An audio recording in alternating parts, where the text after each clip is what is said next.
Hello. Okay, good. Ladies and gentlemen, I'm sorry for all those tech issues. You know what would help with me getting over tech issues? Consider clicking a link in the description for a donation so I can, I don't know, pay somebody to teach me to not be such a moron. Okay. All right, so Lloyd, we're going to talk about some crazy links between Masonry, Islam, and even the infamous KKK, which everyone associates with a sort of pseudo-Christian-y background, but it's actually a different history, as you have discussed on other platforms. Is that correct? Guilty as charged. Guilty as charged. And I've seen Lloyd talk about this on other platforms. It blows my mind. And as we did last time, he's done these, 4, 5, 6, 7, 8. Well, one of your series was 25 parts. He's done these long series.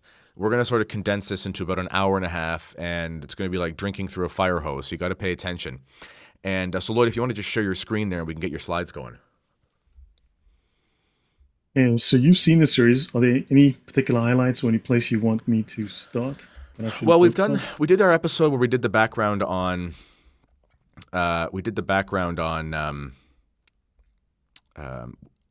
Freemasonry already. So people sort of, if they didn't do that, they can see that. And then I know part of this is based on the Gnostic links. A lot of my audience is Catholic, so they've heard about Gnosticism a lot. So maybe we can sort of do a shorter overview of Gnosticism and then sort of get into how that directly plays into the Masonry and KKK. Does that work for you? Okay, yeah. So Excellent. Let's see. Let's check what the delay is on the feed. And it's pretty good. It's coming through clean on my side. Yeah, coming through clean. Just waiting to see how long it takes to get to YouTube. So an important Islamic fact, I think it's important for us to start with some clarity. This is known as a hadith, one of the reports attributed to Muhammad. These are things like very similar to the table talks of Martin Luther or Hitler. And it says here, I heard the messenger of Allah saying, do not kill your children secretly for the milk, with which a child is suckled while his mother is pregnant, overtakes the horseman and throws him from his horse. Okay. Praise be to Allah. That's strange. Okay. So I think the only thing we can take from this is that Allah works in mysterious ways. So, yeah, that's right. And has nothing to do with Islam. That is also true. So as everyone knows, Islam has nothing to do with Islam. Okay, so I'm going to be brief, and I hope I don't butcher the subject matter because I'll be stripping out a lot of detail to just show some brief highlights. So Gnosticism is the greatest threat to ever face the church. It was present at the founding of the church, and there is more Gnosticism present today than there has been at any time in the last 2,000 years. Now, Islam is explicitly a Gnostic religion. The Sharia of Islam, the law of Islam, is explicitly telling us that Islam is Gnostic, and the major scholars of Islam all tell us explicitly that Islam is Gnostic. Now, the Nicene Creed is also written explicitly to refute, in the majority of cases, Gnosticism. And within Islam, you'll find, as we covered last week at some length, that the Islamic Sirah, the Gospels of Muhammad, or the biographies of Muhammad, talk about the deity of Muhammad. And Islamic history is rife with magic, the occult. It is steeped in magical rituals. And these connections extend to the Templars, they extend to the Hermetics, to Hermeticism, or Hermes Trismegistus, otherwise known as the Egyptian god Thoth, the Roman god Mercury, the Greek god Hermes, extends to the KKK, the Shriners, and the Freemasons. In fact, Muslims claim to be the original Freemasons, the foundation, the source of the Freemasons. So I'm going to add something there. I grew up in London, Ontario, and I lived downtown near Catholic Central High School. And I never knew the connection at the time because I was not a practicing Catholic. I wasn't really. I didn't have any understanding of the history, but I lived a block from my school, which was the oldest Catholic school, which was about 3 blocks from the cathedral. And beside me, 2 doors down or 3 doors down, was the Masonic Temple. And kitty corner to that, across the block, kind of as the crow flies from one corner to the other, was the Shriners Lodge. And I don't think those were there by accident. I think they pinpointed those exactly beside the Catholic structures in the city. Yeah. So tell you what, I wonder. So where did you say you want me to go first? What was the very first So, element yeah, we'll just that I go can through sort jump? of the Gnosticism background to understand it a little bit, and then we can jump into how we see this in Islam and the Masonry and the KKK. Okay, so Gnosticism holds the world of matter is cursed. The world of matter is evil. It was created by a god with no light, a dark god, Satan. That Satan is the equivalent of the biblical god Yahweh.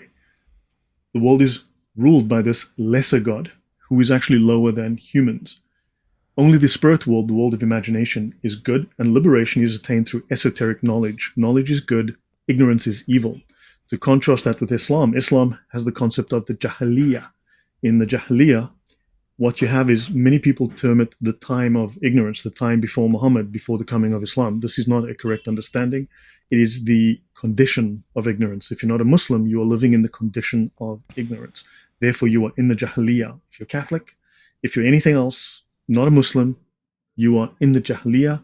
You therefore are in the period, not in the period, you are in the condition of ignorance, and therefore you don't have the secret knowledge. You're not an initiate into the mysteries. So, and this is what the Gnostics believe, that not having this secret knowledge is evil, and therefore you are evil. I It knew denies it. the incarnation. Yes, go on. I was going to say I knew I was evil. Thank you for reaffirming that for me. You're very welcome. Right now, these are all schools that reinterpret the Christian faith. So, and of course, they are all anti-Christian ideas. Now, this is from McClintock and Strong from the Biblical Cyclopedia, and this is the same James Strong as Strong's Concordance of the Bible. They give us this interesting definition. The name Gnosticism was applied to a variety of schools that differed in their interpretation or reinterpretation of the Christian faith. Notice they say here, they seldom pretended to demonstrate principles on which their systems were founded by historical evidence or logical reasonings. They rather boasted that these were discovered by the intuitional, in other words, entirely subjective imagination, by the intuitional powers of more highly endowed minds. We're smarter than you, don't you know? Look at my big brain. They constructed systems of speculation on subjects entirely beyond the range of human knowledge. I did a show on this last night on my channel, which is a part one of a series where I'm introducing Gnosticism as a foundation. It's called Nonsense. And this will be a really good introduction for people who are unfamiliar with Gnosticism. So that'll be an ongoing series for the next little while on my channel. I'll remember as well to put that in the links after. Maybe I can throw it in the chat. But I did listen to it last night, and Lloyd Oh, great. speaks at such a nice, easy cadence that at 1.5, it's easy to listen to. FYI. Yeah, that's what I do. I listen at 1.75. So it's called Nonsense, the Fundamentals of Nonsensicism. So if anyone is interested. So yeah, it's basically it's the fundamentals and the history of nonsense. Okay, good. So yeah, that should be interesting for people. All right, now within the Bible, it states very clearly, and I'm not here to act as a theologian, that nothing is secret. We don't have any secret knowledge, but the Gnostics claim that there is. I said nothing in secret, but the Gnostics claim that Jesus provided secret knowledge. The early church fathers were heavily against this. I want to forewarn you not to get snagged on the hooks of worthless opinions, but instead fully convinced about the birth and suffering of the resurrection of Jesus. That's Ignatius 35 to 108. Justin Martyr. These persons are ignorant of the whole work of God, of the genesis and formation of man, and why the things in the world were made. These are all, in fact, the New Testament and possibly the entire book of John are entire refutations of the Gnostics. The Gnostics occurred very early on, and they were a serious problem for the church. Now, if his death be denied because of the denial of his flesh, there will be no certainty of his resurrection. So, if Christ's resurrection be nullified, ours also is destroyed. Tertullian and Irenaeus. These men overthrow the faith of many, drawing them away under a pretense of knowledge. So the early church fathers, early writings, and I'm not going to get too much into this. Okay, so can I just add something here, yeah. Lloyd, as well? So for the Catholics listening to this, when you go to the traditional Mass, at the end of the Mass anyway, you'll listen to the last gospel, which was a tradition that was added in around the 1200s. And the reason is because at that time there was a resurgence of the Albigensian, Manichaean, Cathar heresy, which is a very diabolical form of Gnosticism. And the reason is because they denied the incarnation. So that's why when you listen to the first chapter of John read by the priest after the Mass is finished, at the end of the Mass, he reads it on the left side, on the Gospel side. And when it says, "And the Word was made flesh and dwelt among us," Catholics kneel to that. And the reason is because we recognize that the divinity of Christ is in the human person of Christ. So like that God himself actually became man. And the reason why they instituted this kneeling was because you only kneel for God, right? So in that sense. So when you're kneeling, you're recognizing that the divinity was with the humanity. Okay, I'm not going to get into the whole monophysite and whatever monophysite stuff about the mingling. I'm just saying you don't have yeah, but it's the recognition that the incarnation happened. So this was a weeding out thing of the Albigensians because they wouldn't kneel. And that's why we do that to this day. So it's a tragedy that it's been lost as the Mass was reformed, because now there's not this clear teaching against Gnosticism in the Mass. So anyway, that's a little qualification. Actually, so you know what I'm going to do? I am going to skip ahead before I come back to this slide. Sure. So there's something that I think would be best that I do first. So the Council of Nicaea, as everyone knows, is where Constantine, the Jews and the Christians got together to decide how they were going to carve up the world after they beheaded everybody using the 7 laws of Noah from the Talmud. Okay, yes, exactly. So I say this in jest, but everyone should be aware. I tend to make very dry jokes, and I use a great deal of sarcasm on my channel. And I discovered today that a PhD scholar of Egyptian history, a legitimate PhD scholar, who has a YouTube channel, claimed that I was KJV only and that I claimed that Jesus gave 11 copies of the King James Version of the Bible to the apostles, and therefore the King James Version Bible was in the world at the time that Jesus was still on earth, so that the apostles would know, and that I am a whack job for saying this. He may not have known, but I was laughing hysterically at the time, and it's a running joke I've been having on my channel for the last month about. So I have no idea. And in fact, I have said things like that polytheism is the worship of parrots. I have stated that the flight out of Egypt was with the Jews packed into flying pyramids, which were flown by a man called Pontius the Pilate. Okay. So I sincerely hope he's not telling people on his Discord channel that I believe that Pontius the Pilate flew pyramids. With a PhD, I'm not sure how you can't recognize humor and sarcasm, but he succeeded. Well, Lloyd, 2 things. One, Brad Price in the chat says, and this man has the secret knowledge, we can tell. He says, "This is why the conspirators want people barefoot and pregnant. Shoes equal knowledge. It all makes sense." There you go. And also, but also one more thing. One time I was at a wedding, and I was sitting beside a woman who was there by herself, and she asked what I did. I was a Catholic educator. And she basically said, "Oh, are you Catholic because your parents, or is it your choice?" And I was like, "Okay, this is a weird conversation." And then she went on to say that she was doing her PhD in feminism in comedy. So you can get a PhD in basically everything. So it doesn't really mean much. All right. Okay, so the Nicene Creed was created in response to heresy. That's the takeaway from this. Right. We believe in one God against the Gnostics. The Father, the Almighty, against the Gnostics, who believe that the Lord God is effectively Satan, the maker of heaven and earth, against the Gnostics, and of all that is seen and unseen, against the Gnostics. We believe in one Lord Jesus Christ, the only Son of God. These statements were deliberately written to refute specific heresies: eternally begotten of the Father against the Arians, and adoptionism, eternally begotten, not adopted by the Father, God from God, light from light, against the Arians, begotten not made, against the Arians, of one being, not a created being, in other words, which is what Muslims believe, of one being with the Father, against the Arians. Through him all things were made, against the Gnostics and the Arians, right? So by the power of the Holy Spirit, he was born of the Virgin Mary and became man, against Docetism and Ebionism. He was crucified under Pontius Pilate. That's against Docetism. He rose again against modalism. We believe in the Holy Spirit, the Lord, the giver of life, against the pneumatomachians, or the spirit fighters.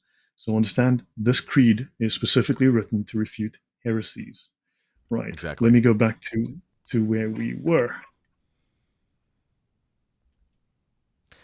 Also, ladies and gentlemen, one day I'm going to figure out how to be an expert on this software, and I'll have a nice little setup with our faces to the side, and I won't have to move it around. But if I'm moving this around, it's because I want it to not be in the way of his slide. Okay, so let's have a look. Gnostics, they felt that the female-male distinction is a corruption.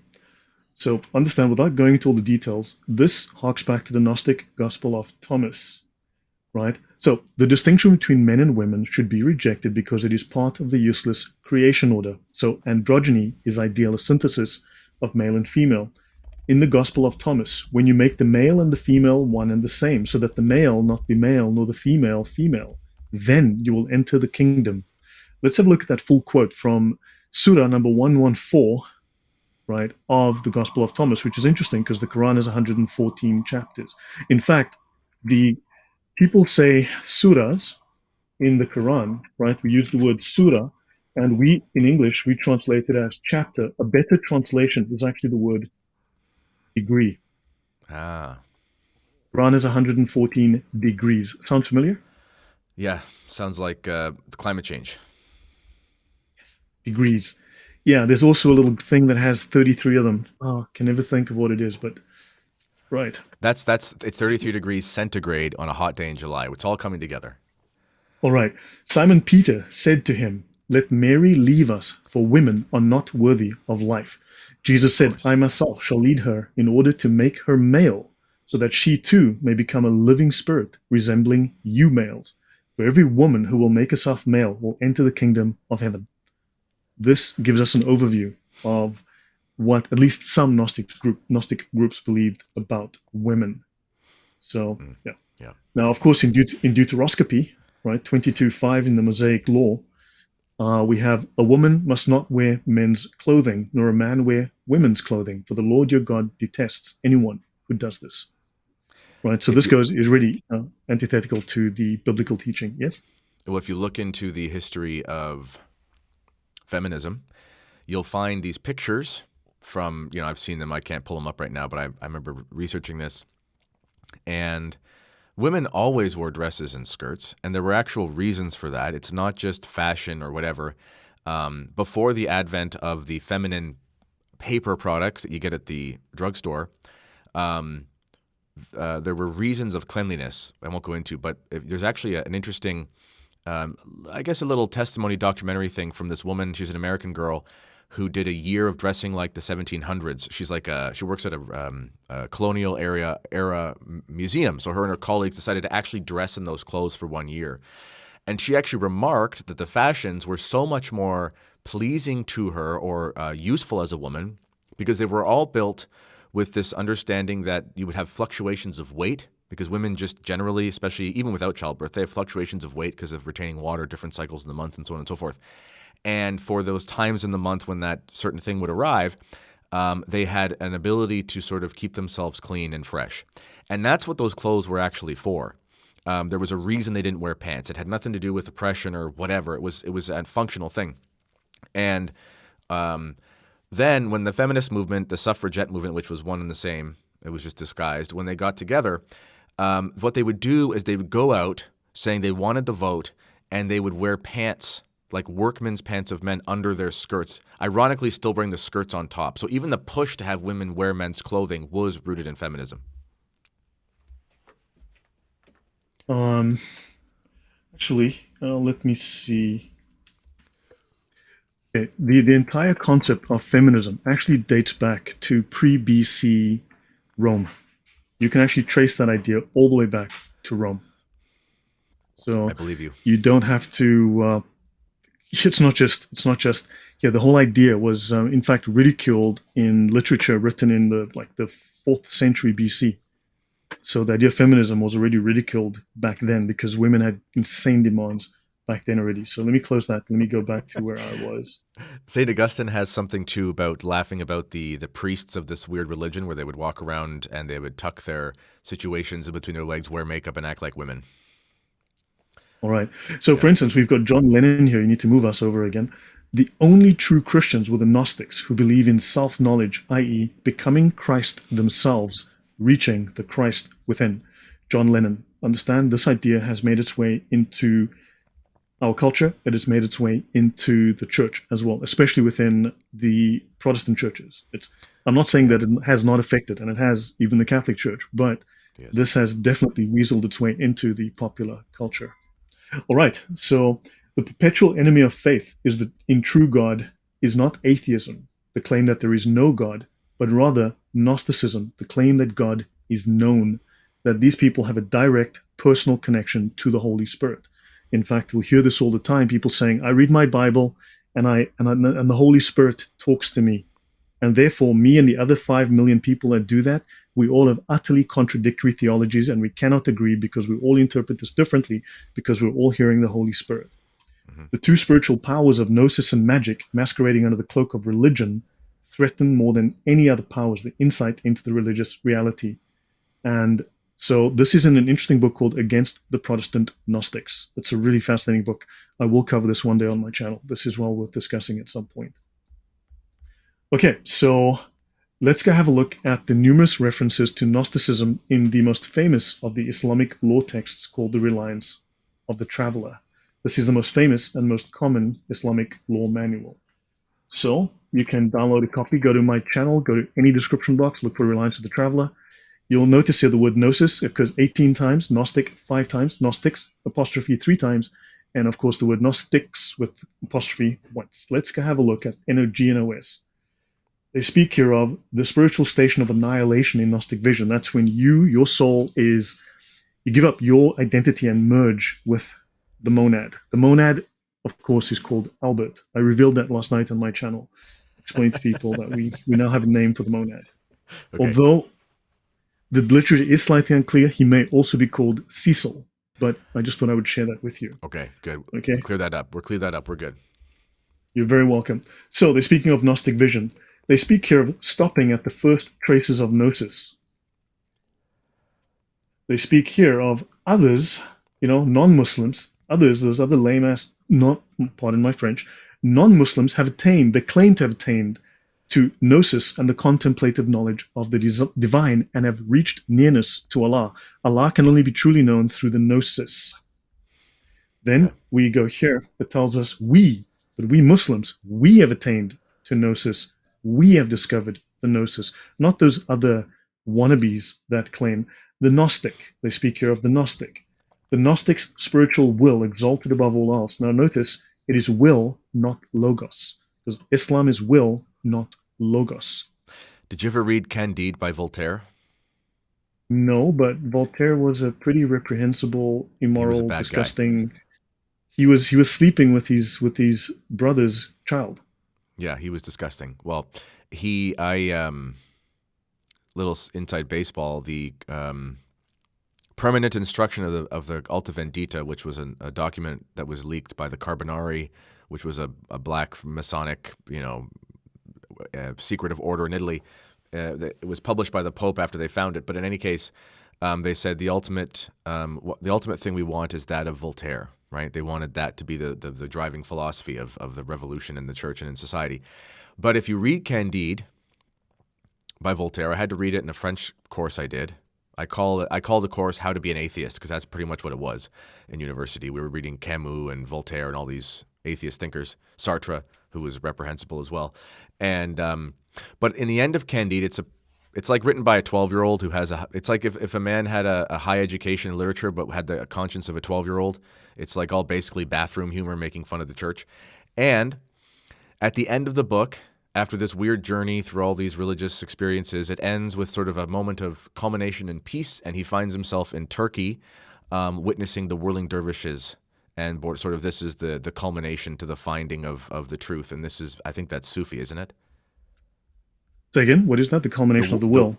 Like the whirling dervishes. The culmination of his search was Oh, yes, found that's with the Sufi, whirling correct. Yeah, dervishes. Yeah. that's So correct. that just shows you what you need to know there. Yeah. So, yeah, Voltaire wanted a social religion, but that's a very complex issue. I won't discuss Voltaire in length. I have a talk called The Cult of Reason, Atheism, the Cult of Reason, which is Atheism or Death, the Atheist Cult of Reason on my channel. And you can learn about that.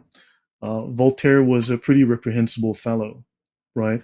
And but yeah, Voltaire was just all over the place in his beliefs. But let's continue with this. Time is of Yep. limited availability. The Muslims will pass through the door of gnosis. They have the true gnosis, Gnostic inspiration, the mukashafa, right? And it says here that they mention here that perfection in the latter senses is the mark of the elect. See, the elect amongst them will be able to reach perfection within the religion. So this is something that is available only to the Sufis because they Yeah. have the true knowledge of Islam. So hopefully that gives you an insight into, that's not the only source, but that's just a source as an example, right? So now Islam saves us from the Jahiliyyah, the condition of ignorance. So therefore Islam is the opposite of the Jahiliyyah, right? So let me see what else. Okay, now within Islam, you have a spiritual elite and you have the lay Muslims. In fact, lay Muslims follow what they call Islam for the masses. And Islam is divided into two divisions and four levels. Lay Muslims are at the very bottom level, the lowest possible level, which means you are at an even lower level. Saves that. But you have the ulama, the term denoting scholars of the religious sciences. They are the guardians and the transmitters and interpreters of religious knowledge and of Islamic doctrine and law, embracing those who fulfill religious functions in the community that require expertise in religious and judicial issues. So this is well above the pay grade of the lay Muslim. And interestingly, within the Encyclopedia of Islam, which is this $40,000 gold standard work on Islam, academic work on Islam, the ulama have long been seen as a permanent government behind the changing dynasties. In other words, these guys have always been in the background working behind the governments.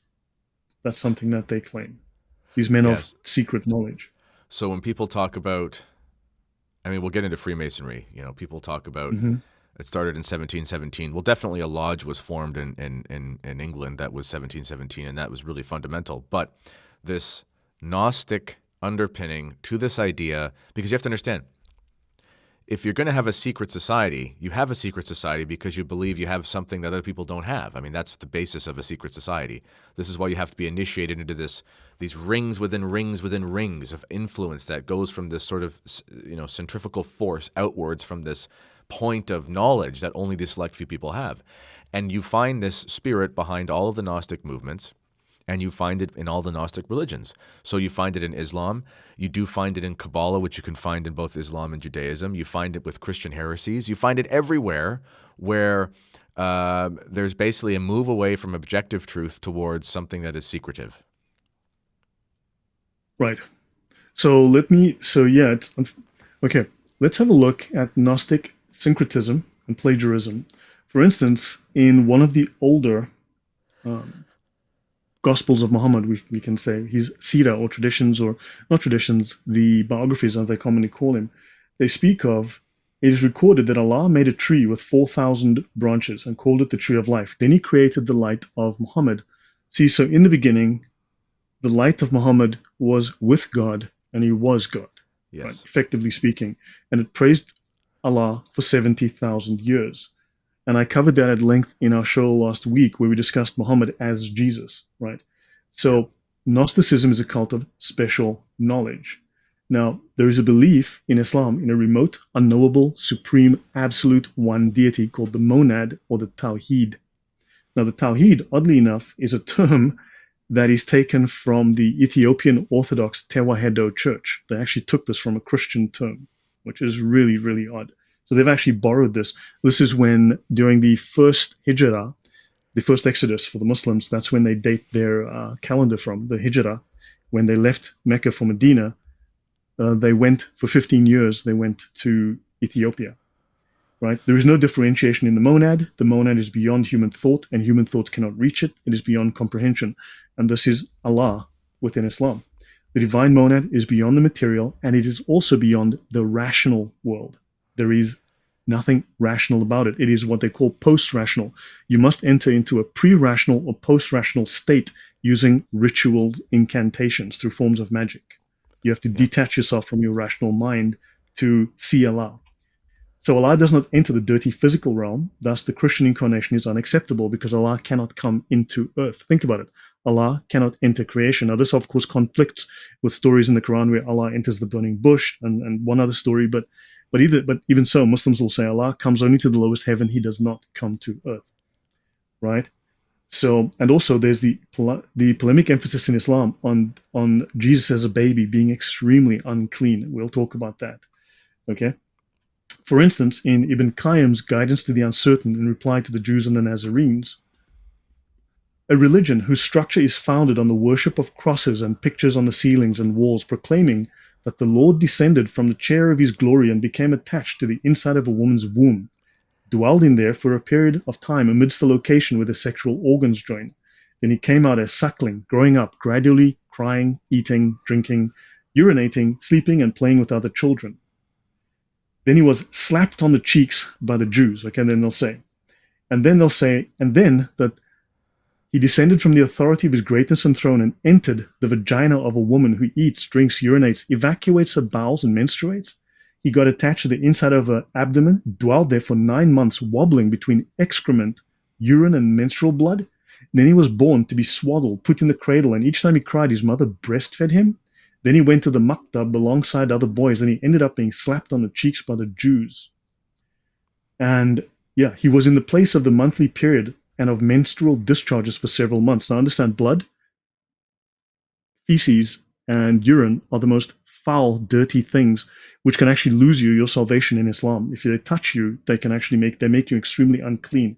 He came out from the vagina, suckling her breasts and crying, eating, drinking, urinating. You see? Then he made a plot against his archenemy, Satan, by giving himself away to his enemies, the Jews, who arrested him and drove him to 2 slabs of wood to crucify him.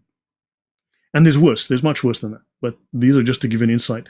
Now, I will notice there are people in your comment section who I would, to use a scientific term, are not very intelligent. Okay, they'll say, oh, Lloyd, you should now do the Talmud. Look, I'll be very blunt to these commenters. I know the Talmud far better than you ever will.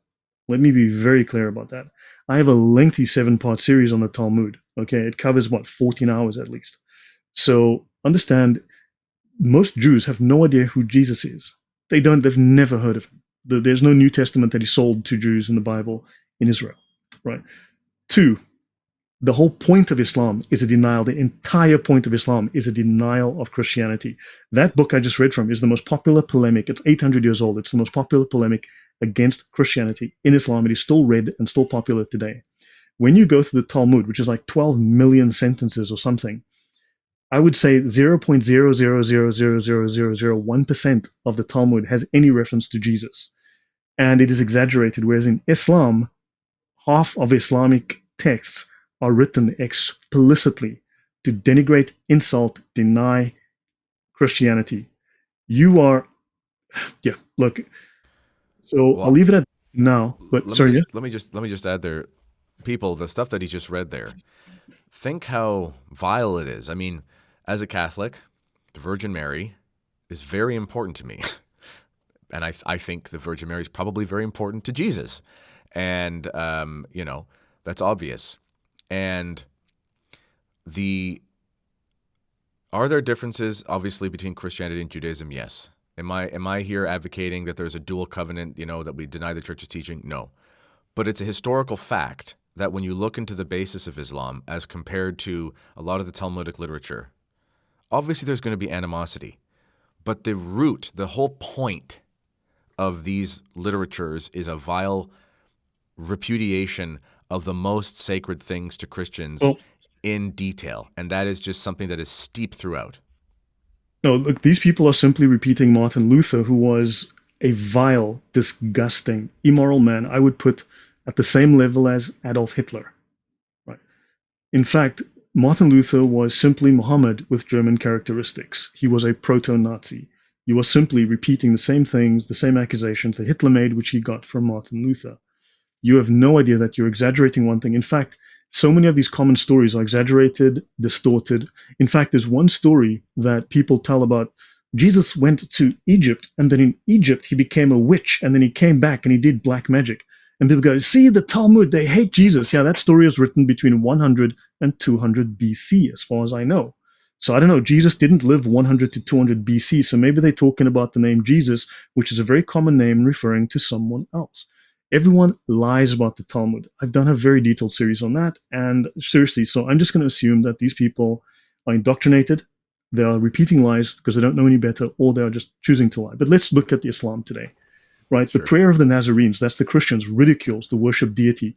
The Christians chose a way of prayer during which the most devoted and ascetic amongst them would consider it no great matter if he happens to pass urine dripping on his thighs and legs, right? During church, okay? If he would literally take a pee while praying in church, right? Then he would face the east, make the sign of the cross, and worship the crucified deity by saying it, and so on. Okay, and then he would turn to his neighbor and discuss mundane matters like the price of wine or pork in church while sitting during the mass, who won in gambling, what dish he prepared at home, and then alike. And then he would interrupt his prayer to talk about similar things, and then the Christian would urinate in his seat if he can. Okay? Now, on this point, they talk about the Talmud, and they say, oh, you know, they say that Jesus was fathered by a Roman called Dickus, and, you know, that is blasphemy. Pantera or something? Yes, correct. Yeah. Well, the fact is that story was created by the Romans. The Talmud simply records it. Understand? That story is created by the Romans. Now you've got hypocrites who will go, look what the Jews copied. Look what the Jews have written in the Talmud. And it's like, we love the Romans. The Romans are just fine. We're hypocrites because we don't criticize Romans for hating Jesus. No. Or killing them or throwing them into the Colosseum and killing them with lions. No, that's just fine. We love Romans. We're hypocrites. Look at us. We just hate Jews. So very bluntly, that's you. Okay, so notice they're saying we will urinate Lloyd, in our seats. I gotta add. I have to confess. The other day, my 1-year-old daughter did urinate and defecate herself in church. I did take her out so we weren't unclean, and I changed her diaper in the family washroom just so everyone's clear. I just wanted to get that out of there, okay? Yeah, look, these things make me extremely upset because these lies have gotten people killed. And you've got quote-unquote Christians spreading these same lies out of ignorance, and they are going to repeat that cycle, and they want to get people killed. And in fact, they're spreading Russian, Soviet, Nazi, and Islamic Muslim Brotherhood propaganda for free. Yeah. Thanks, guys. Okay, now notice, within the Sharia, you've got here, this world and what is in it are accursed. Now, this is within the Sharia. This is the highest law within Islam. This is the final understanding of the Quran. Right? This actually supersedes the Quran. So the world and what is in it is accursed, and this aligns exactly with the teaching of the Gnostics, that the world, and the only thing, right? So, except for the remembrance of Allah and that which Allah loves, someone with sacred knowledge, someone with the gnosis. So, yeah. Okay, now we've already discussed the Nicene Creed, right? Maybe I'll just skip over the actual, some of the specific Gnostic sects. Right? These are not that important. Excuse my bluntness, but I get really angry. Now, I want to mention something. I want to mention Plotinus. Now, let me see if I have the second portion of Plotinus. Okay, yes, I do. So now we're going to look at a template. Very important. Now we're going to look at a template for Allah. Now, of course, and also Muhammad. Okay, now you've got a proto-template, an early template. Muhammad seems to be syncretistic. He seems to be a composite of multiple different people. There may have been historical Muhammad, we don't really know. But we need to look at plagiarism from Plotinus, another Gnostic, Neoplatonic, from 204 to 270 AD. Plotinus was a pagan. His student Porphyry despised Christianity. His writings were widely read and accepted within Augustine of Hippo's time, 5th century, 200 years before Muhammad's first revelation.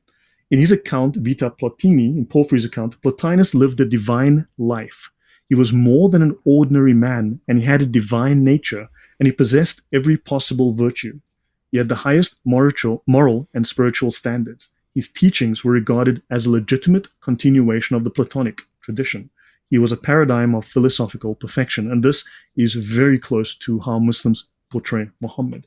To him, phenomenon were poor image or mimicry, mimesis of something higher and intelligible, which is really just Plato's view of the theory of the true forms, or the true ideas, right? And Plotinus refused to have his portrait painted, as did Muhammad. It is illegal to draw Muhammad's image. This is a very odd parallel in history. This is a really rare parallel. Because, of course, if you're a Gnostic, you are ashamed of matter. You're ashamed of being in a body. right? And Plotinus developed a spiritual cosmology involving three foundational elements called the One, the intelligence, which in Islam is the hikmah. The hikmah derives from, of course, Hermes Trismegistus, who is the father of Hermeticism, who is also Thoth, the Egyptian god of wisdom and the Egyptian god of a bunch of other things.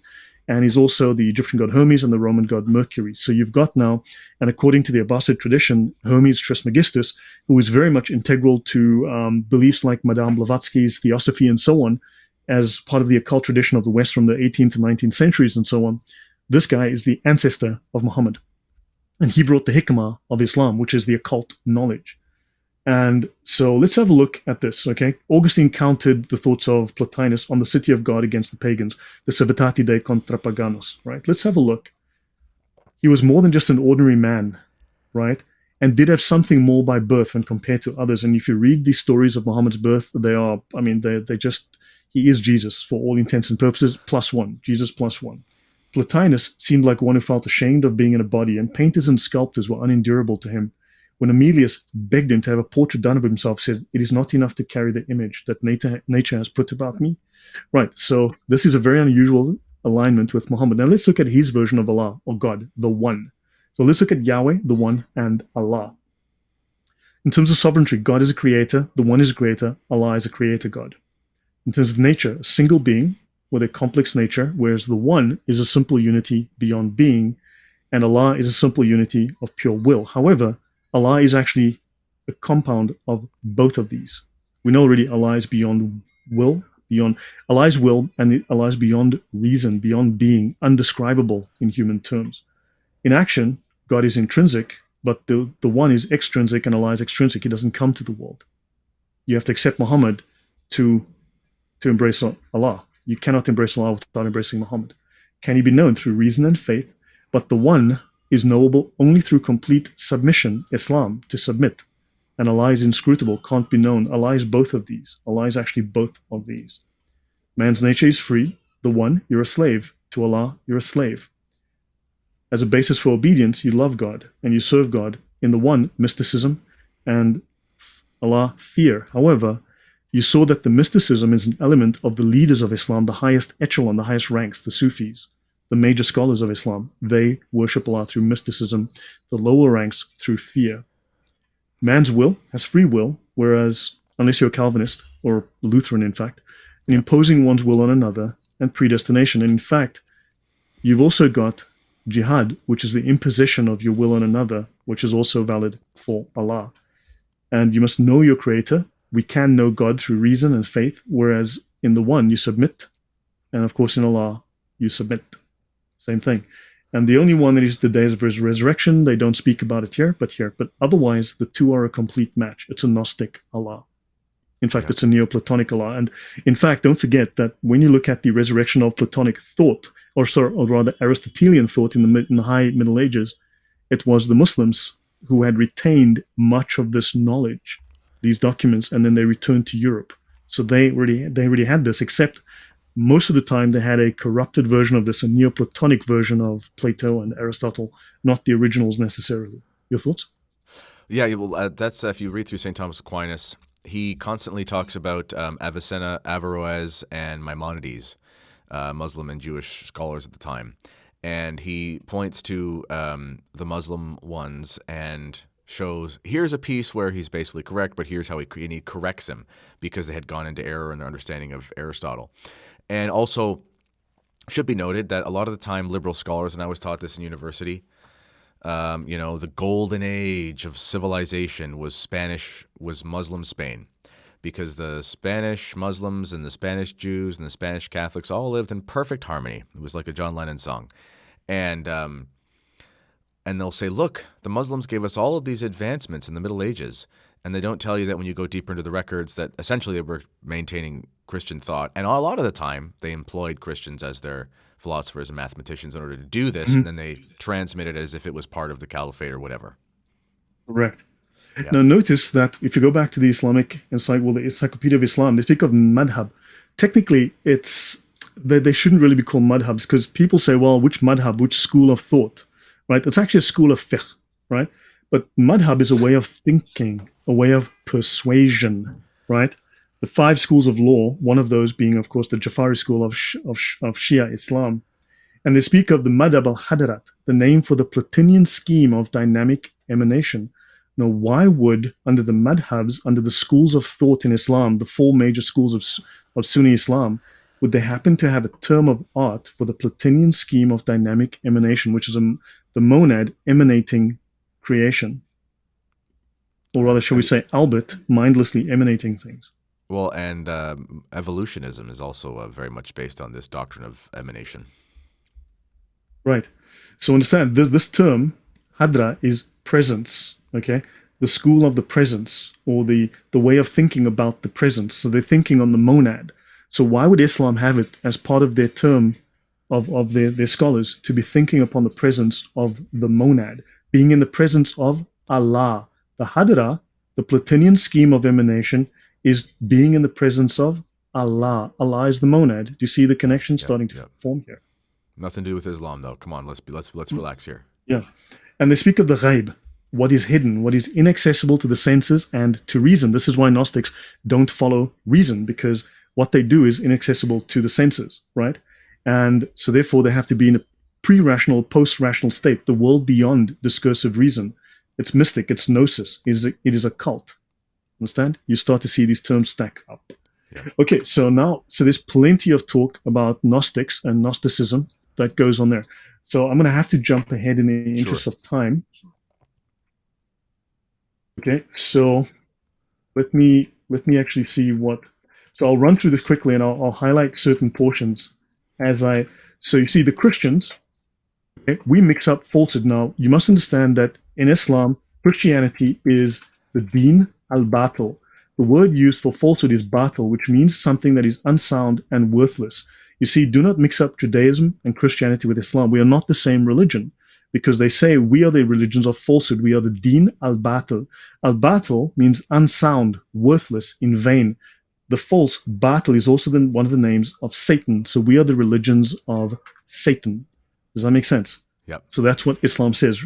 So therefore, we cannot be of the same religion, and they profess to be. I believe, actually, I may be within Vatican II's document. It says that Muslims profess to be of the religion of Abraham. It doesn't say they are of. Yes. It says Muslims say they are. Yes.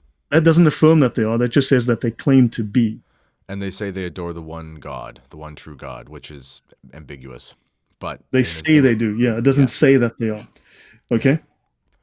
Okay, so now I need to have a look at, so let's have a look at this. Ahruf, Muslims talk about the ahruf, a Quranic reading, a dialect, a word, but it also means the ilm al-huruf, onomatomancy, a magical practice based on the occult properties of the letters of the alphabet and the divine and angelic names which they form. All right, so now we learn about that. So let's jump ahead to the full definition here. Ahruf, this is now when you go through the small definitions within the Encyclopedia of Islam of ahruf, a very common term to describe the Islamic versions of the Quran, they will give you short definitions, like one paragraph for these versions, but for these terms. But when you get to this one, there's like several pages. The science of letters, onomatomancy, a magical practice, Samiya, white magic. It's known as letter magic or word magic. You would think of it as NLP, neuro linguistic programming. It is verbal. What would you call it? It is verbal magic designed to persuade, right? Occult properties of the letters of the alphabet, arithmomancy, gematria, based on alchemy. The 28 letters of the Arabic alphabet are divided into 4 categories of 7 letters: air, fire, earth, and water letters. The fire letters, air letters, the water letters, the earth letters, and the lunar and the solar letters. We covered that last week, okay? And it says you combine letters so as to obtain a whole possessing particular properties, and an esoteric character is attached. So the Quran is used as a device to do ritual spells to basically take you out of your mind and connect you to the gnosis, directly to Allah. They speak of astrological and theurgical factors. Theurgical factors is basically summoning spirits and summoning demons.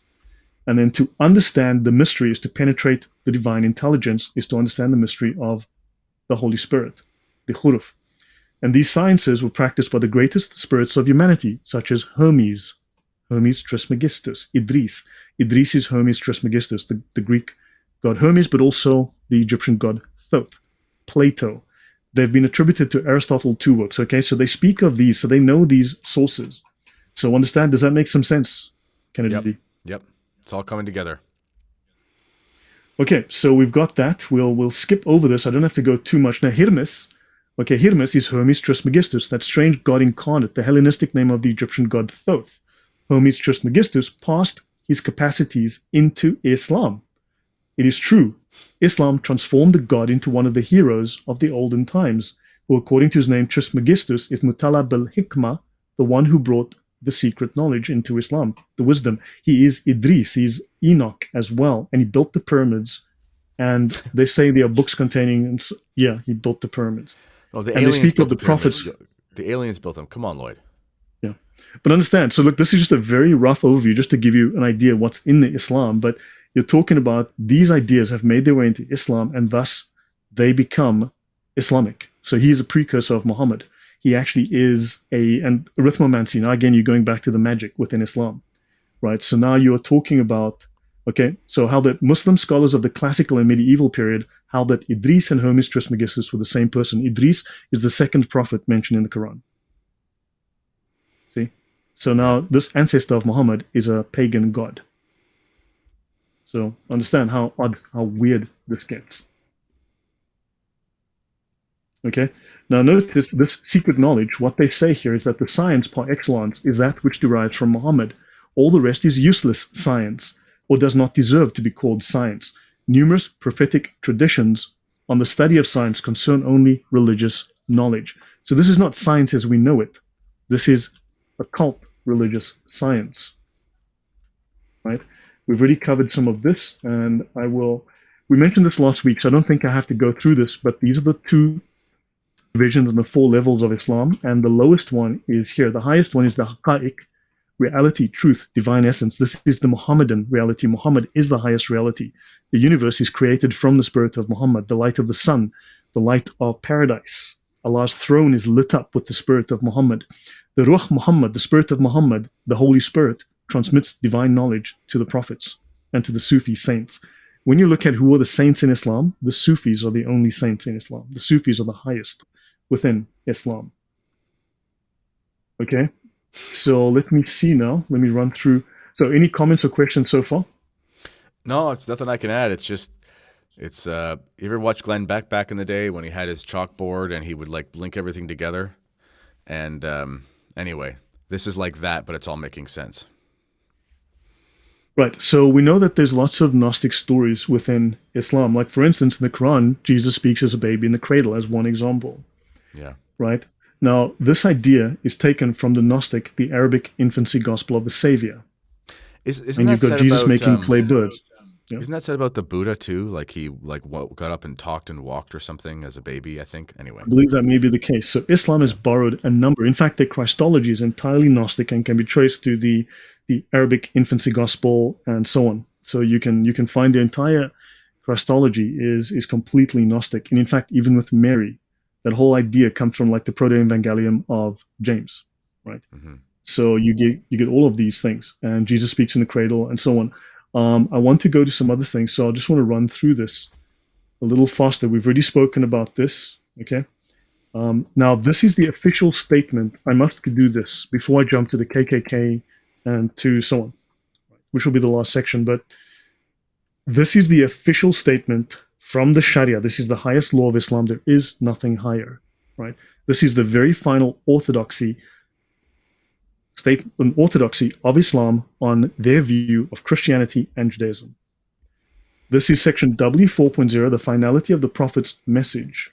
This section has been translated to clarify some possible confusions among Muslims as to Islam's place amongst world religion. Previously revealed religions were valid in their own eras as attested by the Quran, but were all abrogated by the universal message of Islam as is equally attested by the Quran. Okay? Both points are worthy of attention from English-speaking Muslims who are occasionally exposed to erroneous theories affirming these religions' validity, but denying or not mentioning their abrogation. Remember, we are the Din al-Batil, the religions of Satan, the worthless religions of Satan. God doesn't even hear us. When we pray, when we speak to God, our words fall like dust at our feet, according to them. Or that it is unbelief, it is kufr, which is a capital punishment, to hold that the remnant cults, now bearing the names of formerly valid religions, such as Christianity or Judaism, are acceptable to Allah after he sent Muhammad. This is a matter over which there is no disagreement among Islamic scholars. This is called the ijma, or the consensus. Islam does have an orthodoxy. It's called the ijma, the consensus. Scholarly, so basically, the only reason that a Muslim can doubt this is that a scholarly Quranic exegesis or tafsir to explain the accord between the Quranic verses and the agreement with the Sunnah has not been given to him. Islam is the final religion that Allah will never lessen or abrogate. So this is an interesting two things I want to link here. So for one, this person, I think they said it kind of as a joke, but it makes sense, by the light of Muhammad's mother's private parts. Like, so how do they think Muhammad was made? Was Muhammad made like without a mother and father in the tradition? Say again, please. Was Muhammad made without a mother and father? Because if the idea is that Christ is unclean because he was, in human parts, then wouldn't the same thing apply to Muhammad? So in Islam, Muhammad was born. When Muhammad was born, a light shone out of his mother's vajayjay, 1,300 kilometers all the way from where she was in Mecca to light up the castles in Busra, Syria. Okay, so there was a light in his father that was shining out of his forehead that everyone saw, and then when Muhammad was conceived, that light disappeared, and it was inside Muhammad's mother. And when he was born, there were multiple signs: lakes drained, fires went out, buildings cracked, there were earthquakes. The earth cracked open, there were locusts, flood, there was blood in the rivers. People fell into holes of fire, and over the rest of California, though it'll be fine to mild with calm weather. But okay.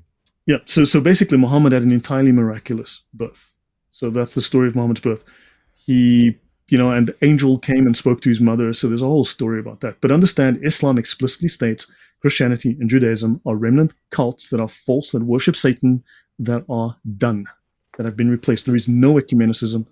There is no reconciling between the religions. Okay, and then the next question is, somebody said, well, what you're saying here about an English-speaking world, basically a lot of Muslims are in error.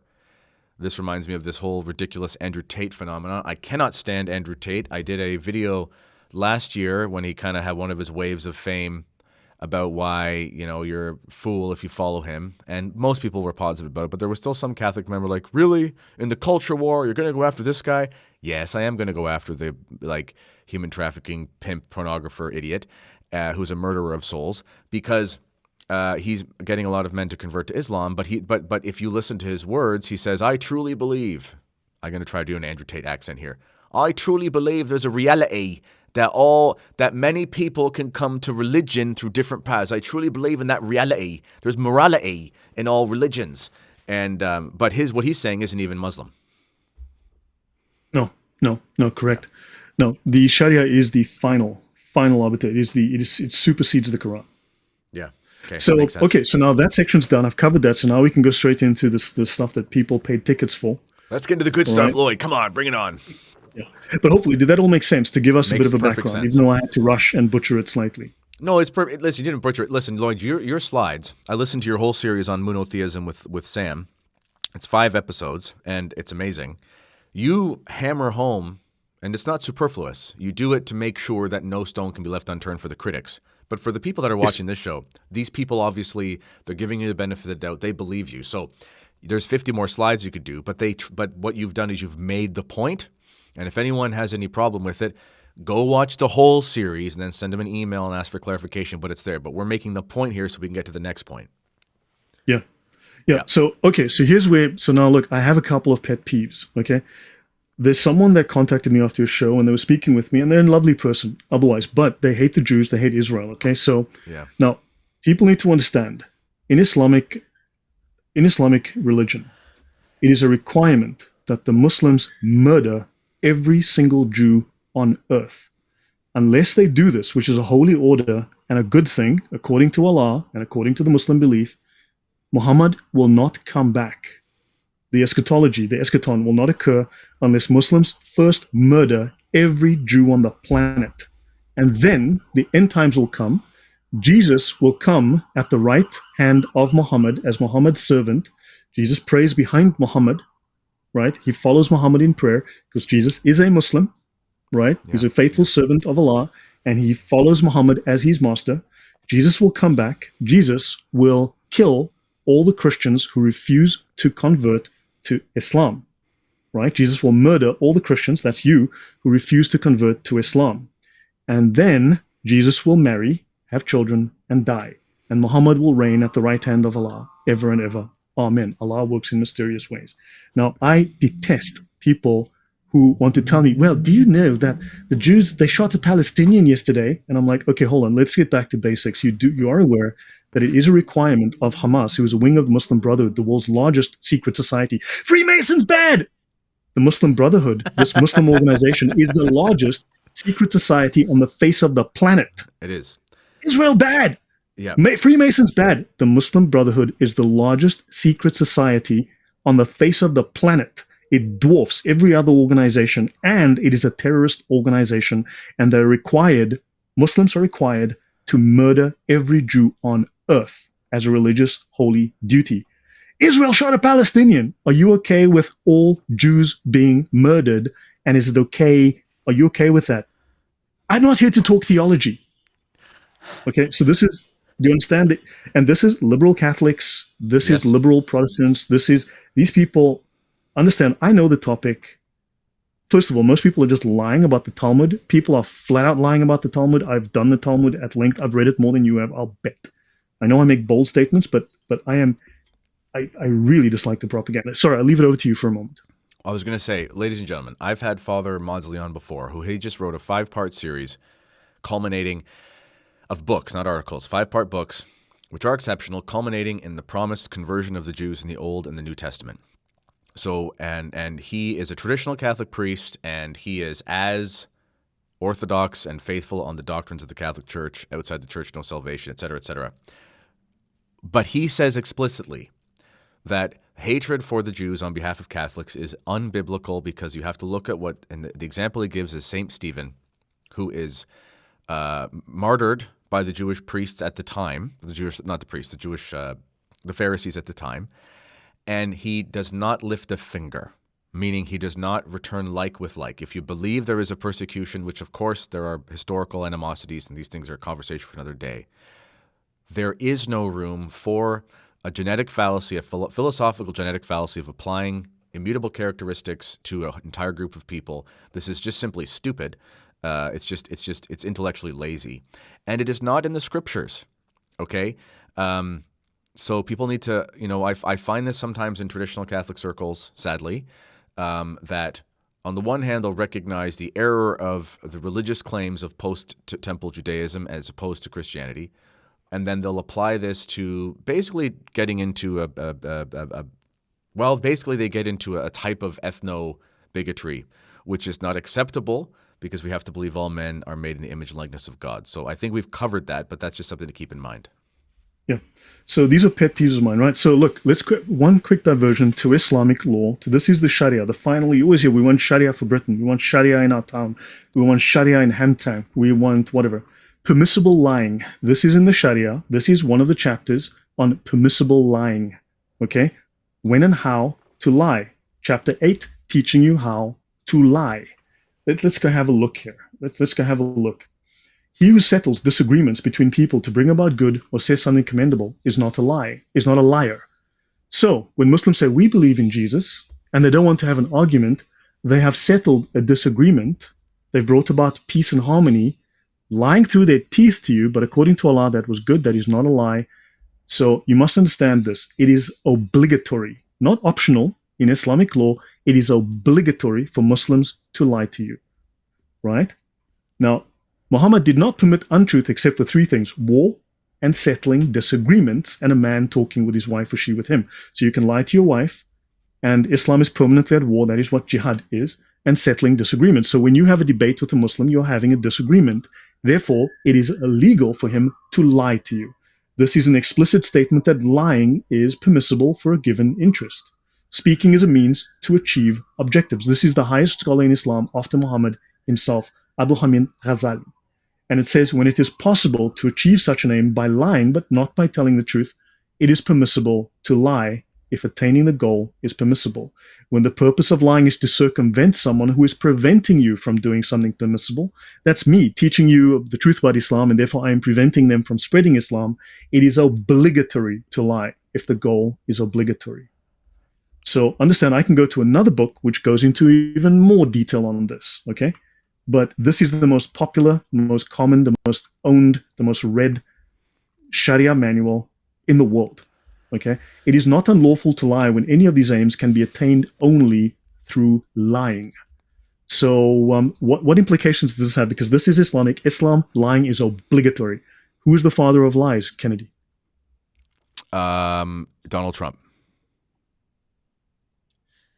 You know, even white lies are bad, Kennedy. Come on, try again. Okay, it is Satan. Yep. Yes. So understand, you've got people telling me stories about Islam, and they're listening to their nice Muslim friend who is lying through his teeth. Okay? So I just want to get that out the way. So war is a game of deceit. Oh my God, Mossad says that by way of deception, we will do war. Well, Muhammad beat them to it by hundreds and hundreds of years. Muhammad beat them to it by 1400 years. War is a game of deceit. All right? So, excellent. So now I'm going to jump straight into the good stuff. My apologies for the short diversion. How dare you? Okay. Go on. Now, by the way, I have, Lloyd, just sorry, I have another 45 minutes myself. So yeah. We will be good. Thank you very much for that. Yeah. Okay. So we have a statement within Western doctrine that the enemy of my enemy is my friend. But Islam says, do not let your enemy know he is your enemy. That's the statement that they make. I know this, but many people do not have my experience, have not been where I've been, and you have not seen what I have seen. Right, so therefore, so let's look at Hamas Charter, the Hamas Charter, Article 2, and the occult. All right, Hamas, the Islamic resistance movement, is one of the wings of the Muslim Brotherhood in Palestine, which is the Muslim Brotherhood is a universal organization which constitutes the largest Islamic movement in modern times. It is characterized by its deep understanding of and accurate comprehension and its complete embrace of all Islamic concepts.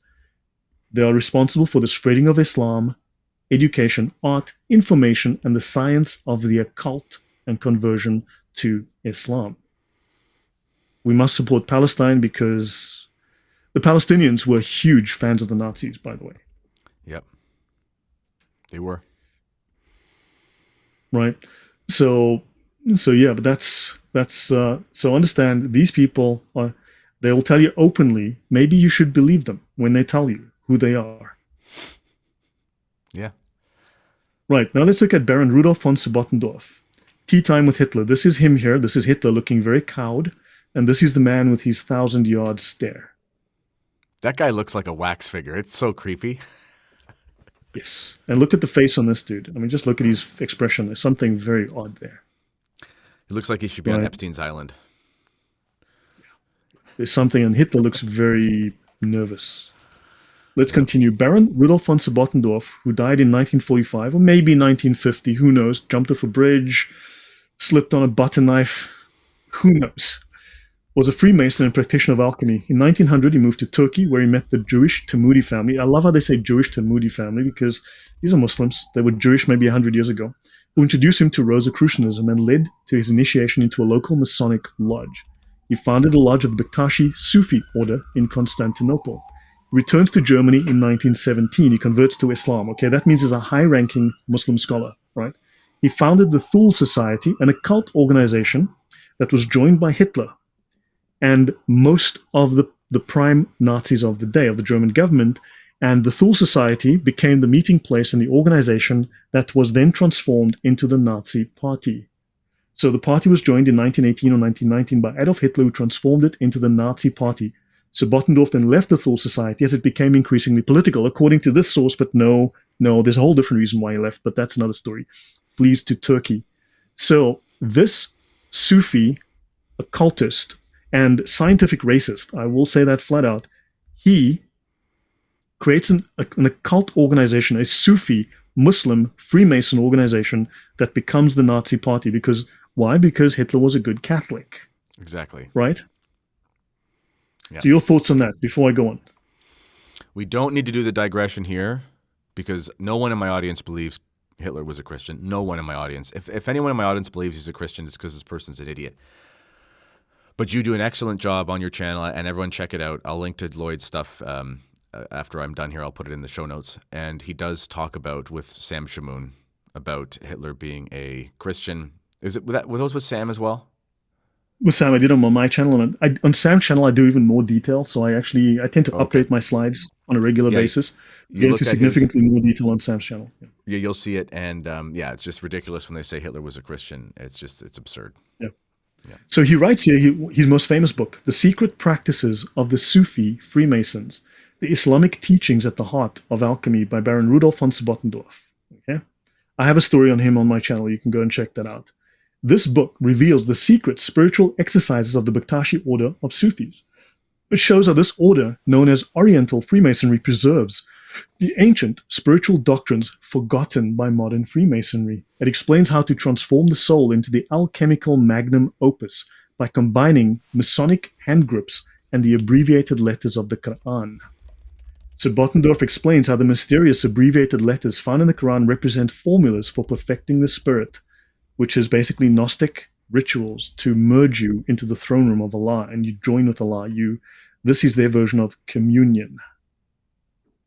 So they claim that they are the original Freemasons and that they infiltrated Freemasonry into the West through the Templars, because the Templars became Sufis, Muslims. Okay. Yeah, that makes sense. So now the Rosicrucians were a German secret society founded by a man supposedly called Christian Rosenkranz, or Rosenkreuz, Red Cross, right? The Rosy Cross, rather. Christian, of course, Christian, a true Christian, an alchemist who claimed to have gained his spiritual knowledge from travels in the Middle East. Notice, not at the Vatican in Rome, in the Middle East, from an unnamed Sufi sheikh, not the Pope, in Morocco, not Italy. Understand? Yeah. In 13, he returns to Germany with wealth he inherited from his adoptive father. He was adopted 3 times by wealthy families and a vast knowledge of the East. On his return, he makes contact with the leaders of various German occult and mystical groups. He comes to the attention of Rudolf Hess and Hermann Paul of the Germanen Order and helps to found the journal Runen and the Münchner Beobachter. The later journal was eventually purchased by the Nazi Party and renamed the Völkischer Beobachter. So the whole infrastructure of the Nazi Party came out of this Muslim Sufi Freemason. Right, not out of the Vatican, just so by the way. So Bottendorf oversaw the founding of the Thule Society, and it became the cradle of the National Socialist Movement. In 1933, he took credit for inspiring Hitler's Mein Kampf in a book he wrote before Hitler came, and that's why he had to flee, because Hitler was very unhappy about it. And this is the Thule Society with the Nazi swastika and the sun symbol. Yes? They were the Jesuits who were the Muslims, though, right? That's how it goes? They made the conspiracy? Don't confuse me with the facts, okay? So I'm already struggling as it is, right? So this is interesting, though. Everyone, look there. Look on the screen. Look at that symbol for the Thule Society. That looks a lot like a swastika symbol. And we won't do too much of a digression, but a little point to add here. And look at the moon symbol here, the crescent moon. Yes. You will see this on symbols of Lilith as well. And people will say, well, the swastika is in Hinduism. You're right. Well, it's a different direction, I think. But also, you don't have to go look. You don't have to go to Hinduism. The attachment there is that supposedly Adam fell and settled in Sri Lanka or that's India. What I mean. I was going to get to that. And that's the link. So Adam is the original, whereas black people came from Satan, who lived on another planet or circling some star, and then came to Earth. And black people are made of Satan, and the Aryans are made of Adam. But this symbol goes back 2,000 plus years, 2,500 years in Germany itself. The swastika symbol goes back 2,500 years in Germany. You don't have to go anywhere else. And the point is, though, just one thing. The point is that you see this demonic thread that's through all of the Gnostic religions and cults, because Hinduism is a Gnostic religion. And what Lloyd was just saying about where black people and white people come from is also called Mormonism, if I'm not mistaken. So you can look into that as well. Yeah, yeah. Okay, so Baphomet. Let's look at the Baphomet or Muhammad. Modern scholars agree that the name, now this is the Eliphas Levi version, okay, from the 1600s, I believe, Eliphas Levi. Look at that same symbol we just saw, the same half moon. You'll see this with Yeah. Lilith. You'll see this in other places as well, that half moon. And notice Islam as a crescent and star, crescent, star. Yeah. Modern scholars agree that the name of Baphomet was an Old French corruption of the name Muhammad, with the interpretation being that some of the Templars, through their military occupation of the Middle East, incorporated Islamic ideas into their belief system, and this was documented by the Inquisitors as heresy. And before people start saying they wanted, half the scholars, which are very popular and which you've read about, will say, well, the Templars walked on water, and the evil Catholic Church, what they did was they wanted their money. So what they did was the poor Boy Scouts were murdered to a man by the Catholic Church. Yeah, just go read the other half of the scholars you haven't bothered to look at, and they will tell you there was strong, credible evidence from people who were never tortured, who admitted freely that the Templars had effectively started worshipping the occult and were converting to Sufism and occultism. And also, this guy has a little, as you can see, a drive, what would you call that? A gear shift and boobies, It's which right. is also very transgender. Yeah, a little bit. Okay. In the Chanson de Simon Pou, written before 1235, a Saracen Islamic idol is called the Baphomets. The chronicler of the First Crusade, Raymond of Aguirre, called mosques Bafumarias. And in the trial of the Templars, one of their main charges was their supposed worship of a heathen idol head known as Baphomet. And Baphomet was Muhammad. St. John of Damascus critiqued the Saracens, which he says came from the Saras Kenwe, the destitute of Sarah. And they worshipped the morning star and Aphrodite, also known as Alilat. Okay, so these people are pagans. That's the Muslims he's referring to. To understand that, okay, so Baphomet had no association with Satan until into the 20th century. The word first turned up in a letter of 1098 by Anselm of Ribebont in the First Crusade. As the next day dawned, the Muslims called loudly upon Baphomet. So they called loudly upon Baphomet while we prayed silently in our hearts to God. Then we attacked and forced all of them outside the city walls. So the Baphomet was Muhammad. Yes? Well, and people are going to say, oh, this bugs me. They just didn't understand what they were saying. I mean, they just couldn't understand their dialect, or they didn't hear what they were saying. Listen, you see this in many different places. People can make the distinction between a B and an M. And, to disregard it as just simple myth or something like that, this is a problem. Also, someone in the chat saying smearing the Templars. The Templars started off good, and then there were problems at the end. No one denies this. No, the Templars were hated.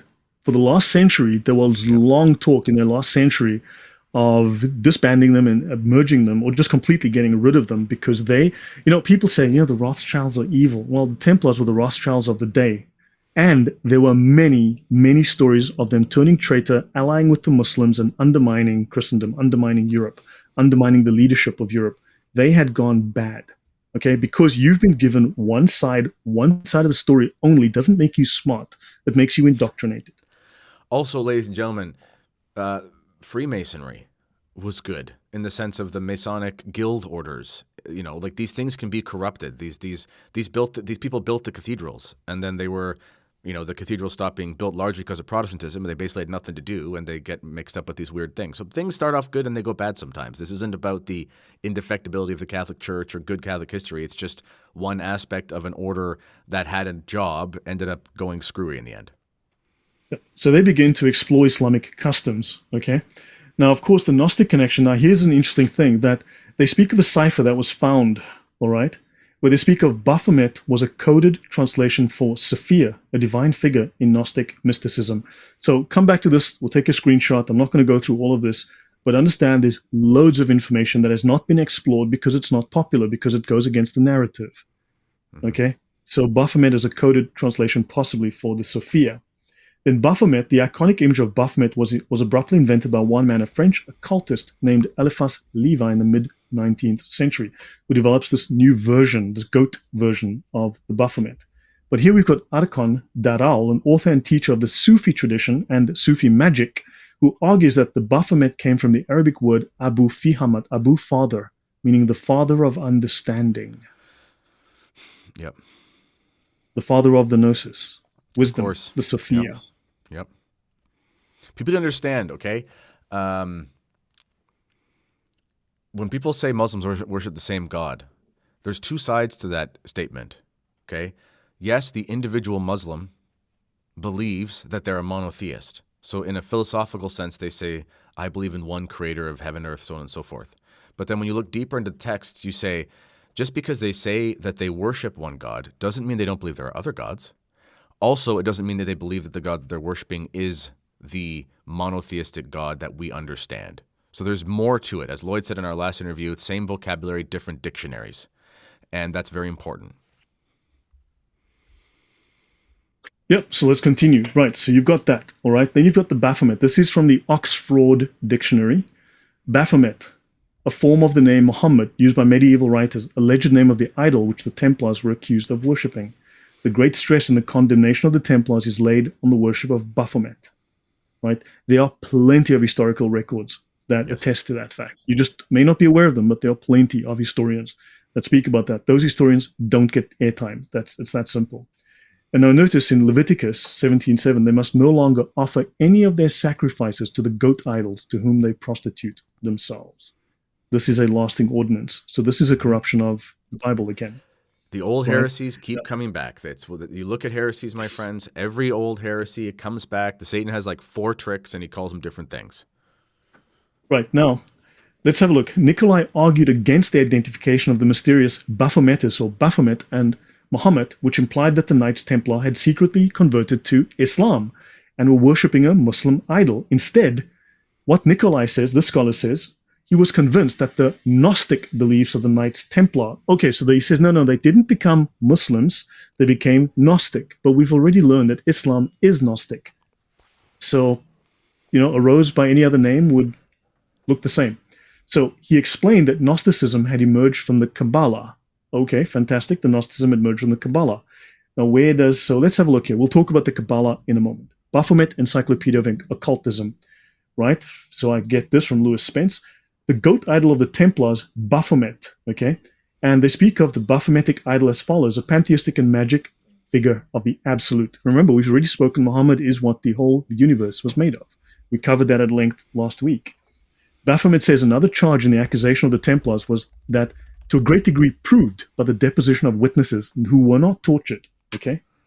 Some of the knights from the south added another circumstance in their confessions regarding to this head. Adore this head. This head is your God and your Muhammad. This is in the records. And, okay, there was a wooden head on which was painted the figure of Baphomet, and he says that he worshipped it by kissing its feet, exclaiming Allah or Salah, which he described as a word of the Saracens. We know the Saracens are the Muslims. So they would scream Allah and kiss the goat head. Okay? The verbum Saracenorum, the word of the Saracens, Allah. And the Templars had secretly embraced Mohammedanism, and the Baphomet is evidently a corruption of Muhammad.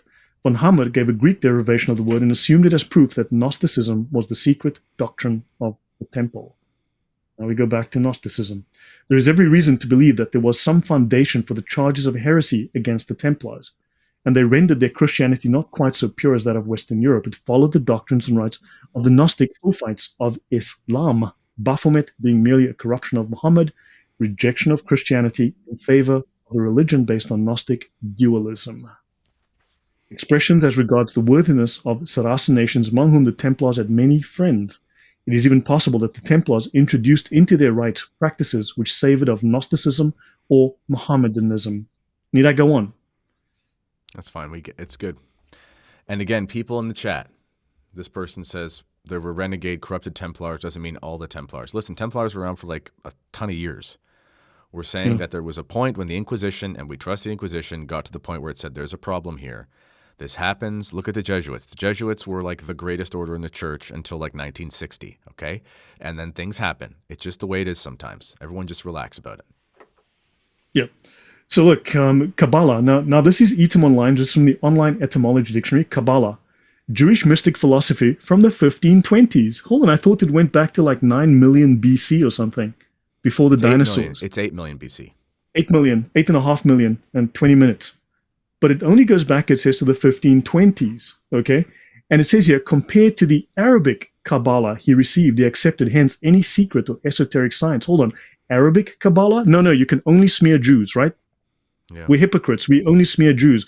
We defend Islam. We ignore Islam because it's okay, right? That's pretty much it.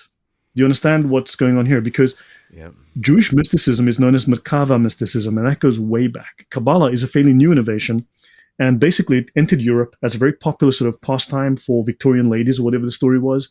And in fact, it's very Islamic in its practice because you would follow practices which would give you barakat, which would give you blessings. It followed Sufi tradition. So it's pretty much, it looks a lot like an Islamic practice, but that's another story. Muslims in membership with the Templar Order. This is from the current modern day Templar Order. So cooperation between the Knights Templar and the Muslim Saracen Knights. Yeah, we think you're pissing your pants at church. Apologies. Templar Order was never against Islam. Muslims were in fact admitted to membership in the Templar Order.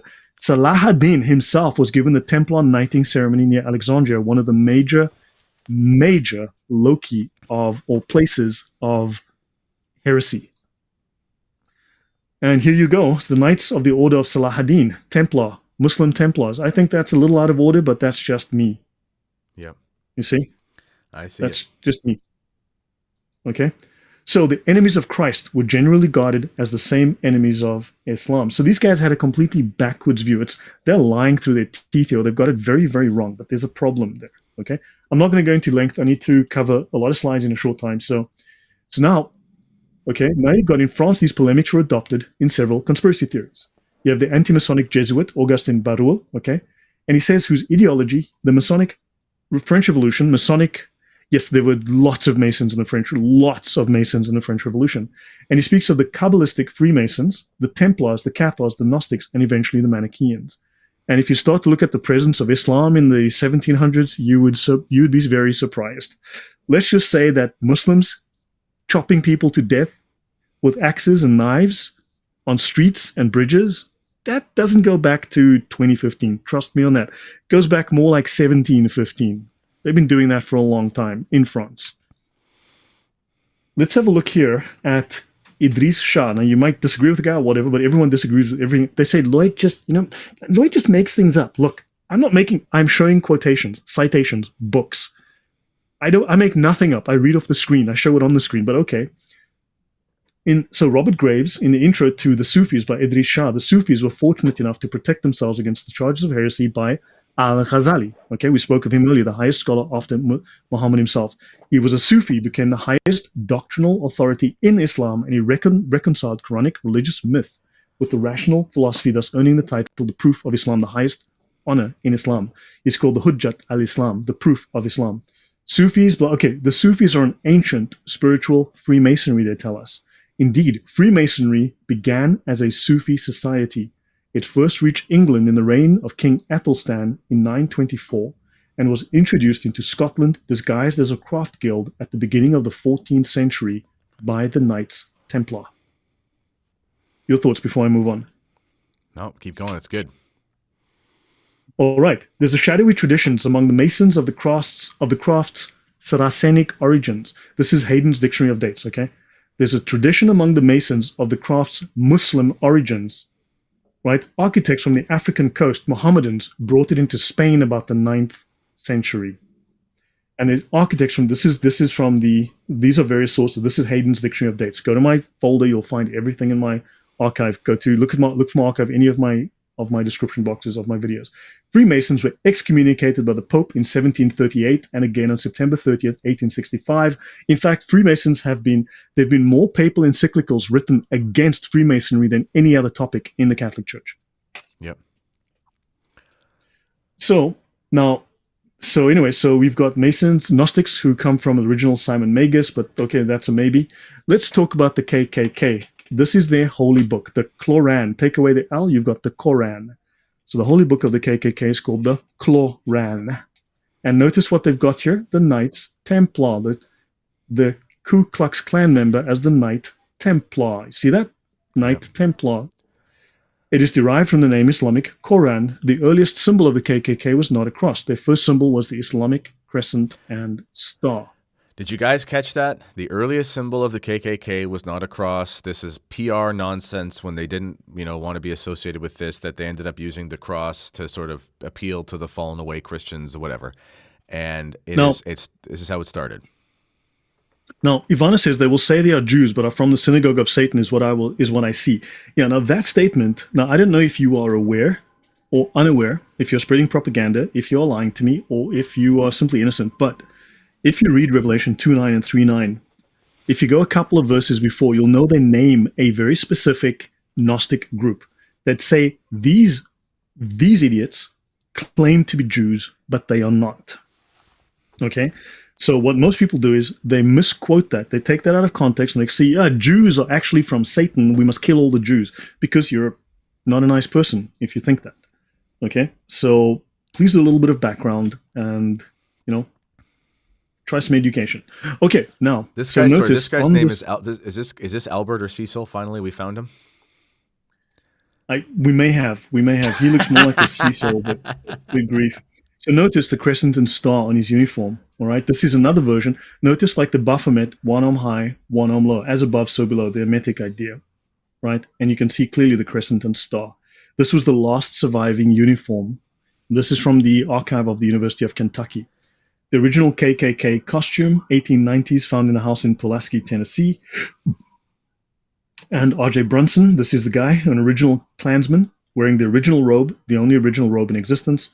And this is from, again, the archive of the University of Tennessee. Okay, that's obviously some kind of symbol. There's something going on here. He's making a symbol there.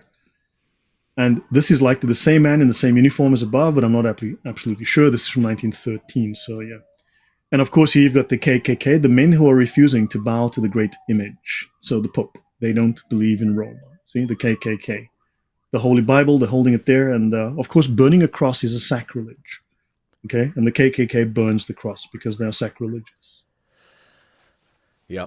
You have to also, ladies and gentlemen, a friend of mine, David L. Gray, he's a former Freemason. I've been on his show before. I spoke with him at a conference a few weeks ago, and he said it's important to get this information right when you're talking about Freemasonry, because often what will happen is people will go to these stereotypes they find here and there, and they talk to a Freemason about it, and they're like, that has nothing to do with me. And one of the things he said is that today they don't step on the papal tiara anymore. This isn't an advocacy for Freemasonry. But he's saying they used to do that in the past in the Southern Rites in the United States. And and he says, if you say that to a Freemason today, they'll be like, what are you talking about? I don't do that. But they did used to do it. And you see here the links to the Southern Rites of Freemasonry and Islam as well. Okay, so now this is the fez, okay? This is the fez.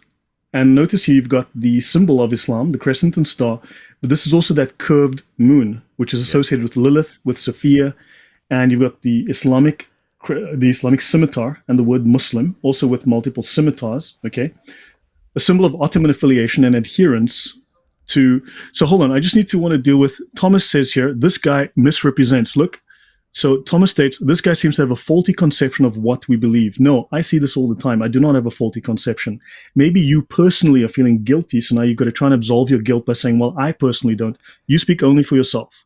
I see this all the time because I talk about these highly contentious subjects on a regular basis. And maybe you personally are not guilty of this. That's nice. You speak only for yourself. Please sit down now. All right. So the Fez, Morocco, in 1033, 6,000 Jews were killed there. There were further massacres in Fez in 1276 and 1465. And so this is a symbol of those massacres, and it was adopted as the Shriners' official headgear in 1872, which is very interesting. And no, I cannot find evidence of 50,000 Catholics being killed. Maybe over time, maybe over a century, maybe total, who knows. I cannot find evidence of that. I have tried hard. I have not found it. Okay, so Islam. Okay, that's great. Nothing to do with Islam. Nothing to do with Islam. Nothing to do with Islam. Muhammad, definitely Buddhist. ISIS. Fascinating. And this is the symbol of Isis, the pagan god. Also, Isis was the goddess, the cult of the French atheistic cult of reason, of the Enlightenment cult of reason during the French Revolution. Yeah, but Barack Obama told us it was ISIL. We were supposed to call it ISIL. Remember, it was different. Okay, so hold on. So this guy's stating here again. Now, see, Thomas is ignorant because in the beginning you said, "I speak for the majority of Christians here who don't blindly defend people who claim Christ is in hell." I covered this in the beginning. You clearly weren't here for the beginning, and you clearly are ignorant of the facts of that situation. But those statements have led to people's deaths. So I don't have time to litigate the entire thing from the beginning, but unfortunately, you are simply not aware of the facts of this. I covered them in the beginning. I can come back and talk about them at length. But you are deflecting from the Muslims who will kill you. And you are repeating lies, which is simply designed by Soviets, by the Nazis, by Martin Luther, by Muslims to kill Jews. You are a dupe. You're indoctrinated by them. Sorry about that. I'm just going to hide good old what's his name. There you go. All right. Okay. Back to it. Okay, so let me continue. My apologies. That really upsets me because I did a series on another channel on the Talmud, and it took me months. I read the Talmud for 3 months solid. Every day I read it for 3 months, which is 3 months more than anyone else who lies about it. Okay? And then we went through a whole series of these claims on the internet about the Talmud. And my friend and I started this, and then I roped him in to confirm what I was finding. And we discovered that of the 100 or so claims against the Talmud about 99 or 98 of them were utterly false. Many of them were fabricated. They didn't even exist. They were literally fabricated. The rest were misquoted, were mistranslated. So what we did was we published a document, which you can buy from him. But also we did a series of 7 shows on Jews and the Talmud. And it got so bad, he had people ending up on his lawn. He had to get the police out. Eventually, the FBI got involved. And eventually, the same group that we were involved with, they had a manifesto which was found with the person that walked into a Jewish synagogue in California and killed 5 people. Okay? The very same people that were battling us online. People got murdered. My job in the Middle East was to make sure that crazy people didn't murder people. Understand, this upsets me. People died because of lies spread by people like yourself who claim to be holy. This upsets me. I have risked my life to protect people. I've put my life on the line to defend the lives of people. And then you spread lies that got millions of people killed. I am not impressed. Sorry about that, but this really gets to me. So, in view of some scholars, the greatest rival to Christianity in Rome in the 3rd century may not have been traditional Roman paganism, but the Egyptian mystery cult of Isis. So this harkens back to the Egyptian mystery cult of Isis. So now, you've got the nobles. This is the Shriners. The significance of the fairs. The nobles wear rich costumes of Eastern character, and they speak of Morocco as a holy city. Morocco is where, of course, Christian Rosencrantz got, Rosicrucianism.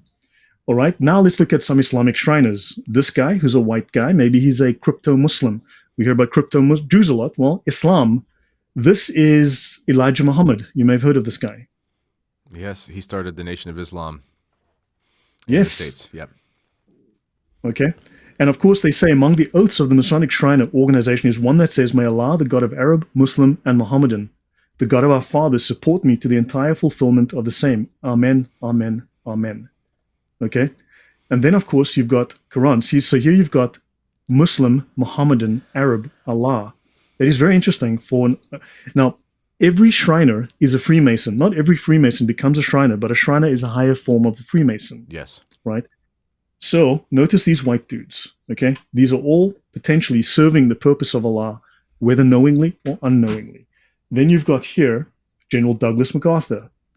You've got President Gerald Ford, actor John Wayne, J. Edgar Hoover of the FBI, President Harry S. Truman, Chicago Mayor Richard Daley, U.S. Vice President Hubert Humphrey, the Prime Minister of Canada, this crazy-looking fellow here, John G. Diefenbaker. Diefenbaker was, and just to put it in context, he was very conservative, which is ironic. Yeah. So they want to know how isn't permissibly lying. Well, everything that I'm saying, literally everything is on the screen. Prove me wrong. Bring evidence to prove me wrong. Prove to me that Warren Harding wasn't wearing a Sufi cap. If you can do that, you're the dude. Okay? Prove to me he's not wearing that cap. Very, very simple. Everything that I'm showing has been a citation from a source, from a book. They've been consistent and they are constant. So prove me wrong. It's very simple. I'm going to address this guy again about the whole, he's been going on about the Templar thing. Listen, he uses the analogy here, there's predator priests, but not the majority of priests. We're not talking about, the Templars was a military order. We're not talking about military orders as such. We're saying that there was a time in history when the authorities had to look into the goings-on of a particular group. So this is not the same thing as the priesthood per se. For example, many people will say today we should suppress the Jesuits. That'd be very sad if it happened. There'd be very good reasons for it, but it has nothing to do with everyone before them. It's about a particular historical time. So people need to understand that anyway. Yeah, but look at his name is Dickheader. Do you understand? Do you understand what he's doing? He's a philosopher. Let's have a look. Yeah. So have a look here. Here you've got Shriners in the White House. Now everyone says, well, the Jews went to the White House. Well, okay, what about these dudes? Yeah. They're possibly useful idiots, dupes for the Muslims, for the Muslim Brotherhood, for the Sufis, okay, who are highly anti-Christian, right? Let's continue. Harry S. Truman, President of the United States, Freemason and Shriner. Okay, there you go. There you go. He's wearing his Ararat Shrine Temple fez. Okay. They were so powerful that in 1952, Harry Truman and John F. Kennedy delivered their presidential campaign speeches at the shrine in Pittsburgh. Not at the synagogue, but at the or the local shrine. Let's have a look center here. Or something. Mecca Temple, ancient Arabic order, nobles of the mystic shrine. Its history and pleasures, order and history of the order. So we've got 8 pages to go. These are the founders, a bunch of, well, as you can see, Caucasian men, right, who may well be Muslims working to spread Islam, right? You've got the ancient Arabic order, nobles of the mystic shrine, and the Muhammadan Caliph Ali, whose name be praised, the cousin and son-in-law of the Prophet Muhammad, Allah favor and preserve him. Nothing to do with Islam.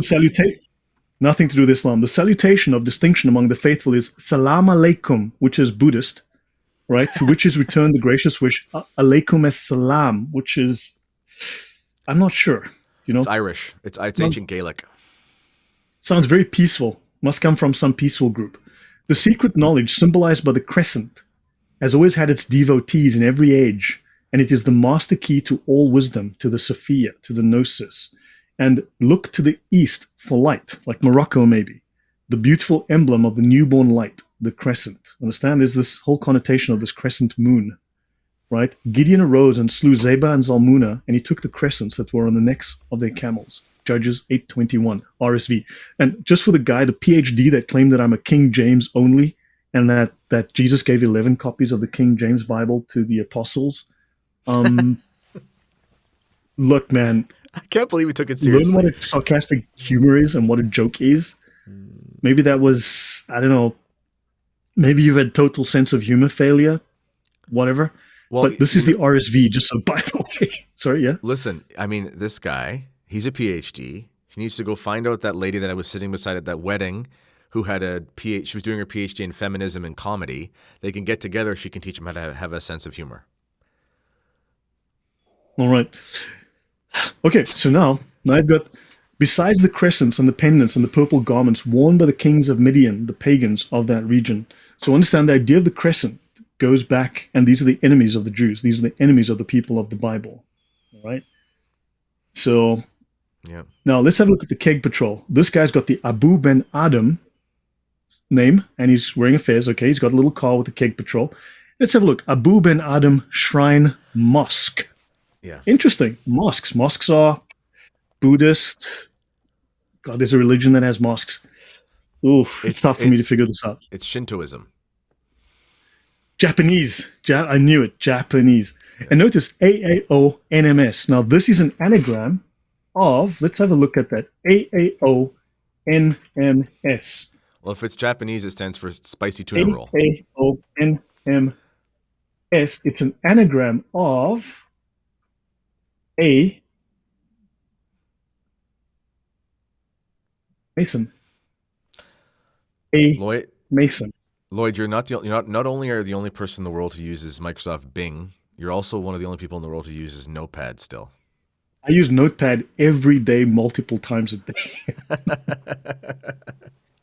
Oh, goodness. But understand, it's an anagram for a Mason. Let's continue. Who is this guy? This is the Abu Ben Adam Mosque, National Register of Historic Places, inventory. So this place is now a historic building. And Ibrahim ibn Adam, aka Ibrahim Balkhi, is one of the most prominent of the early Sufi saints. Isn't that an odd connection? His first spiritual guide was a Christian monk called Simeon, supposedly. But he's a Sufi, understand? AAO, NMS, anagram of a Mason, and this is the Mecca Temple. Okay, you can see the little Mecca temple here. Mecca, oddly, nothing to do with Islam, right? Mecca, fortunately. And here we go. On September 26, 1872, these men met with 11 others in New York's Masonic Hall, 114 East 13th Street. 114 is the number of chapters in the Quran, or number of degrees of the Quran. 13th Street, well, you tell me what the symbolism is, right? And the Arabic shrine was born, right? Let's continue. Mecca, of course. Now let's have a look here. The Masonic Sword of Allah. This is the Sword of Allah. This is the flag of ISIS. This is the flag of Islam, the flag of Jihad, the black flag of Jihad. This is a Masonic temple. Look here, the guy's wearing the fez. He's a Mason, but he's wearing a fez. Notice the minaret style, the Islamic mosque minaret style of the chair. Mm-hmm. And then look at the crossed swords here. The crossed swords over the Bible or whatever that book is. Do you understand the symbolism here? Muslim symbolism in a Masonic shrine. Yep, that makes sense. It's people. This is why, as Catholics, it's so important to reclaim the traditional liturgy. All the symbols have been taken out. The enemies of the church know the symbols, how symbols are important. You are around the symbols, you imbibe them. This is why brands put symbols on their brands. You see it, you think of it. Okay, this is very important. Yes. And this part, I knew you were going to get to this. This is the pirates. I love this. Yeah. So now I want you to have a look at the Now this flag was flown by the pirates, right? So piracy, avast me heart is, that actually was something started by Muslims. Okay, this was a huge problem for America. It was a massive. The first war that the Americans fought was the Marines were created to go fight the pirates and go rescue people in Libya. Okay, so the shores of Tripoli and all of that. Now, at the distance, this is what the pirate flag looked like. You understand? Now, if we go put that, you see the similarity here? Nothing to do with Islam. Nothing to do with Islam. And a great number of Dutch and English converted to Islam, and many of them became pirates and then went and robbed people. They went and stole people and took them back. This is the Masonic Sword of Allah. This is a common symbol.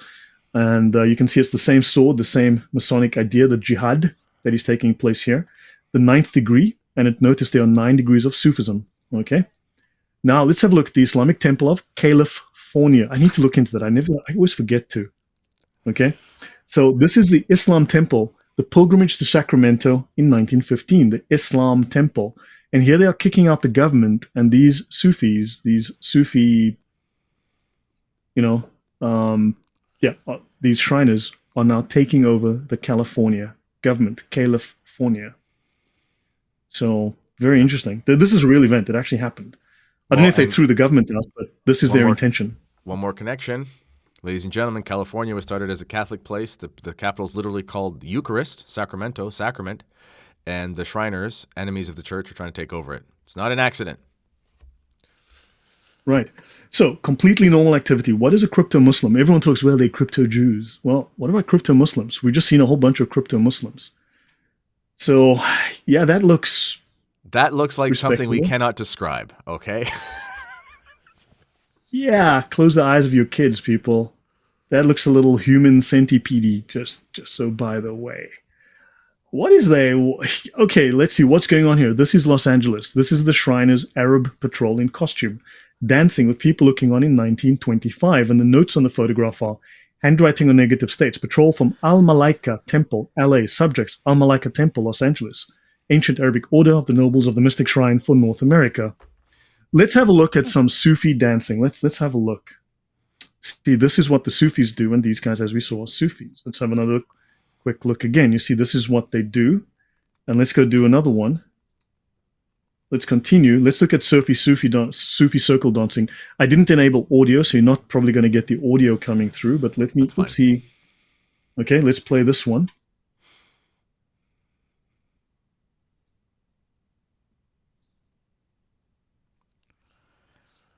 You see? Looks like, well, that's what happens in Mecca. So they are, whatever it is they're doing, but this is what these guys are doing. So it's got nothing to do with Islam, fortunately. So the Gnostic acts of Jongh and Circle. I have 4 minutes. I don't want to cut you off, but I have a call I have to go. We're done. This is the final slide. This is literally the final slide. Perhaps the most famous, so the Gnostic acts of Jongh and circle dancing, perhaps the most famous of these alternative rituals is the dance of Jesus and the apostles in a Gnostic book, as portrayed in the apocryphal Acts of John, a vivid and imaginative 2nd century description of the apostles' missionary journey And the Apostle John recalls how on the night before his arrest and crucifixion, Jesus commanded the apostles to form a circle around him and to dance. And he sang a hymn to which they responded in a series of amens. And if you'd heard that last one, it goes, ahen, ahen, ahen, ahen, ahen, ahen. And it's a clear allusion to the dance scene from the Acts of John is found in the Psalms of the Manichaeans. And you've just seen them perform that right there. Done. Amazing. My apologies for losing my cool, but really, I went through a bad scene with these heavily anti-Jewish Christians who ended up having people murdered. Their words literally incited death, and this upsets me when people think they're simply being rational when not. Don't worry about it. Listen, I've talked about this before. I'm a traditional Catholic. Okay, I'm not gonna jump onto the evangelical understanding of the scriptures and all this kind of stuff. But there is no place for. It's a basic genetic fallacy. It's not even to take the race and the ethnicity out of it. A genetic fallacy in philosophy is you apply characteristics to a group and then apply those as if they're immutable. This is just ridiculous. This is intellectually stupid. So I have no time for it either. Okay. Yeah, so final word to you. I've said my bit. Hopefully it made sense, was coherent. It was amazing. People in the chat, their minds are blown. The last one we have, I had to re-upload it because I had to change the audio from me yelling at my kids to close the door. But both of them together have got about 25,000 views now. That's just in a few days. This one, I'm sure, is going to be mind-blowing for people as well. Ladies and gentlemen, please go to Lloyd's channel. I'll make sure I put that in the link to the description to this video. And go more in depth. He comes here, he does a presentation on his own time. This is volunteer work for him. So please go there and find a way to support him. He has a link in his video descriptions for that as well. And yeah, that's it. And Lloyd, this has been amazing. I know you're working on some information on Luther and Darwin and all those sorts of things. I'd love to have you on when you get that. I'm sure we'll talk and we'll text on Signal after. Darwin deliberately created Darwinism is deliberately anti-Christian. He designed it specifically to be anti-Christian, to undermine Christianity. And Darwinism is social Darwinism. You can't separate the two. The man has blood on his hands. Yeah. Ladies and gentlemen, as always, let me know what you think in the comments. Lloyd, thank you very much. This has been the Kennedy Report. Until next time, God bless.